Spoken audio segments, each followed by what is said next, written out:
Bonjour les amis, je vous fais une courte vidéo parce que j'ai reçu une réponse d'un avocat qui est un de mes amis, qui est à Moscou.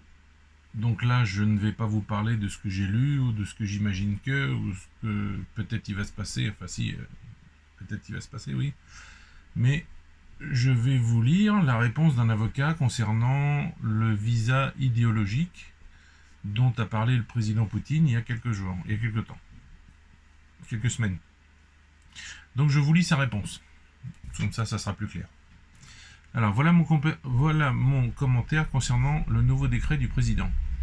Oui, le 19 août 2024, le président a émis un décret. Le décret présente en principe général faciliter la légalisation en Russie pour les étrangers qui ont quitté leur pays parce que, petit a, ils ne soutiennent pas les valeurs occidentales, et petit b, ils soutiennent les valeurs traditionnelles russes. Pour l'instant, il ressort du décret ce qui suit. Pour obtenir le droit de vivre en Russie, il ne sera pas nécessaire de passer un examen de langue russe, d'histoire ou de droit. Il ne sera pas nécessaire d'obtenir un quota. Donc en fait, les quotas, c'est jusqu'à maintenant, par exemple, il fallait que vous fassiez votre demande de quoi que ce soit en janvier, février, parce que allez, mars peut-être, parce que début avril, les quotas qui étaient donnés, le nombre d'étrangers qui pouvaient rentrer en Russie était plein, et donc vous ne pouviez plus demander, c'était refusé systématiquement. Donc là, il n'y a pas de quota. Donc les quotas, mais il faudra soumettre une demande en déclarant être opposé aux valeurs occidentales et soutenir les valeurs russes. Donc là, ça se fait sous la forme d'une lettre, je crois. Alors une lettre en français, une lettre en anglais, une lettre en russe, je ne sais pas, j'imagine que ça serait, je pense que ça doit être en russe. Cependant, certaines questions restent floues dans le décret. Ça, c'est très russe. En fait, quand vous avez une loi ou quelque chose en Russie, c'est toujours comme ça. Petit a.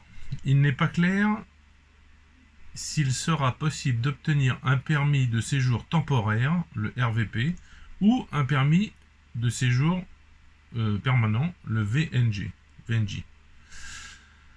Ça m'intéresse moi personnellement parce que moi j'aimerais bien avoir le VNG, donc effectivement ça serait bien.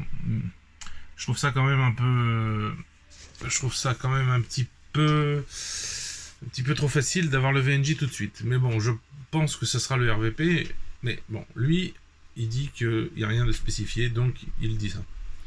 Petit b, comment exactement rédiger la demande? On ne sait pas, donc c'est une question. Comment la faire? Est-ce que c'est par écrit? Est-ce que c'est sur un imprimé? Est-ce que on ne sait pas? Petit c, quels citoyens de quel pays bénéficieront de cette demande, de cette mesure, pardon? Alors là, c'est pareil. Est-ce que la France sera dedans? Bon, je pense que oui, mais on ne sait pas encore. Parce qu'apparemment, il y a certains pays, oui, certains pays non. On ne sait pas. Donc ça, c'est une question qui est toujours en attente de réponse. Dans un délai d'un mois, à partir du 19 août, donc, le gouvernement doit préparer un règlement qui répondra à ces questions. Donc ça, c'est ce que le président a demandé. Normalement, en Russie, quand le président dit quelque chose, les gens le font. Pour l'instant, nous attendons le règlement d'ici autour du 19 septembre, mais il pourra être publié plus tard. Donc en fait, ils ont un mois pour le faire, ils vont peut-être le faire en un mois, ils vont le présenter au président, mais ça ne veut pas dire qu'ils vont tout de suite dire ce qu'il y a dedans. Voilà, donc c'est un mois, mais en fait c'est pas un mois, quoi. C'est très russe aussi, ça. Donc pour le moment, nous attendons. Voilà sa réponse. Il a répondu à une autre question qui n'a rien à voir avec ça, mais qui peut peut-être vous intéresser.